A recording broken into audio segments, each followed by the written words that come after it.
Saudara, seorang pendeta setengah tua datang ke sebuah rumah sakit. Dia bermaksud menengok seorang pemuda jemaatnya yang dalam 3 bulan terakhir kena kanker yang begitu ganas. Yang aneh, dia membawa sebuah atau sekuntum bunga yang sudah layu. Ketika dia datang, sang pemuda senang, pendetanya berkunjung kembali. Lalu dia meletakkan bunganya, lalu dia ngobrol dengan sang pemuda. Dia menghibur pemuda itu, yang dalam 3 bulan, tubuh yang maco, paras yang ganteng itu terkuras habis oleh penyakit jaringan-jaringan yang tidak normal. Kanker ganas dalam tubuhnya. Saudara, berkali-kali sang pemuda berkata, "Pak Pendeta, kalau Tuhan menyembuhkan saya akan melayani Tuhan. Saya akan mempersembahkan tubuh saya untuk menjadi persembahan yang hidup bagi Tuhan." Sang pendeta tertawa, tersenyum, "Saya doakan, nak." Saudara, selesai setengah jam berbicara, sang pendeta berkata, "Saya pulang dulu ya, yuk kita berdoa." Selesai berdoa, kemudian Bapak Pendeta keluar dari kamar itu. Tiba-tiba pemuda yang sakit kanker itu memanggilnya kembali. "Pak Pendeta, Pak Pendeta." Pendetanya menoleh, "Ada apa?" "Bolehkah saya bertanya satu pertanyaan kepada Bapak?" Pendetanya kembali lagi, "Mau tanya apa, nak?" "Dari Bapak Pendeta datang dari tadi, saya bingung. Kenapa kali ini Bapak datang membawa sekuntum bunga yang telah layu? Kenapa, Pak?" Pak Pendeta tersenyum, "Bolehkah saya duduk kembali?" "Oh, silakan, Pak," kata pemuda yang terbaring dengan sakit yang luar biasa pada stadium tingkat terakhir. Lalu pendeta itu menatap dia dan berkata, "Bolehkah aku berterus terang kepadamu, hai anak muda?" "Terus teranglah, Pak Pendeta. Jangan ada apa-apa di antara kita. Aku menyenangi keterus terangan Bapak." Lalu kemudian pendeta itu berkata, "Nak, ingatkah setahun yang lalu, waktu ibu pendeta mendekati kamu dan berkata, anak-anak remaja membutuhkan pembimbing kelompok kecil. Maukah engkau membimbingnya?" Engkau berkata, "Waduh, Bu Pendeta, saya masih sibuk kuliah." Setelah engkau masuk masa skripsi, ingatkah engkau teman-temanmu di pemuda berkata, "Jadilah ketua komisi pemuda, engkau yang paling berkarisma." Lalu engkau bilang apa? "Saya masih skripsi." Betul, itu yang kau katakan. Ingatkah engkau setengah tahun yang lalu ketika aku datang kepadamu dan berkata, "Pimpinlah kur di gereja kita yang dirigennya sudah pindah keluar kota." Engkau yang berbakat. Engkau bilang apa? "Sekarang saya sedang bekerja." Engkau selalu menolak, bukan?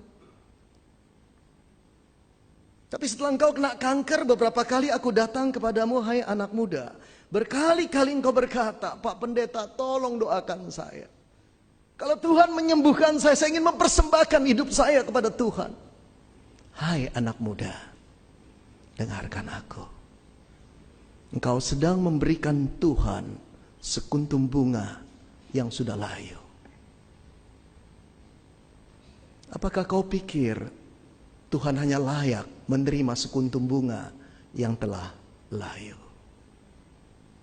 Pemuda itu terdiam, dia tertunduk, dia menangis. Keras itu kalimat, tapi benar adanya. Benar adanya. Dia cuma berjanji kepada Tuhan kalau Tuhan menyembuhkan. Dia mau menjadi pelayan Tuhan, dia mau melayani Tuhan, saudara. Tapi dia sedang memberikan tubuh yang sisa kepada Allah penciptanya. Pengemiskah Allah? Pengamen di tengah jalankah Allah? Selayak itukah dia diberikan sisa tubuh, sisa kesehatan? Di mana masa pemuda itu sehat, cemerlang otaknya, bagus masa depannya? Di mana dia? Dia sedang sibuk dengan ambisinya, cita-citanya, keinginan dirinya sendiri. Saudara, banyak orang Kristen seperti itu di hadapan Tuhan. Ketika mereka diminta melayani, nggak usah lah, janganlah, aku masih sibuk lah. Nanti saja, kapan nantinya? Kapan nantinya? Setelah alat pacu jantung masuk dalam tubuhmu, setelah selang-selang infus menusuk nadi-nadimu, kapan nantinya? Setelah kena stroke, lalu berkata, Tuhan pakailah aku Tuhan. Sekarang tinggal Tuhan berkata, nanti dulu. Kau kira aku hanya layak menerima barang bekas. Engkau sedang memberikan aku sekuntum bunga yang telah layu. Saudara yang dikasihi Tuhan, banyak orang Kristen di dunia ini adalah orang Kristen yang tidak tahu diri. Tidak tahu diri. Siapakah yang merajut kita di dalam kandungan ibu kita? Siapakah yang membesarkan kita ketika kita balita? Siapa yang selalu menjaga kita dari segala macam mara bahaya dan penyakit? Tuhan. Siapakah yang menuntun masa muda kita? Siapakah yang memberikan otak yang cemerlang, masa depan yang gemilang? Siapa? Allah. Siapakah yang menebus kita pada waktu kita hidup di dalam dosa? Allah. Lalu tidak layakkah Allah ketika dia meminta tubuhmu dan tubuhku untuk dipersembahkan kepadanya sebagai persembahan yang hidup, menjadi dupa yang harum bagi namanya? Tidak tahu diri, bukan? Kalau kita punya keperluan, kalau kita terdesak, kita menjerit kepada Allah. Kalau dia tidak mengabulkan, kita marah dan berkata, engkau Allah seperti apa? Aku tidak akan percaya kepadamu. Aku meminta, engkau tidak menjawab. Aku berdoa, engkau sembunyi. Kita tidak tahu yang kita ajak bicara, yang kita adalah Pencipta. Satu tiupan nafasnya membuat jiwa kita bisa terbang melayang. Kita tidak lagi hormat kepada Tuhan.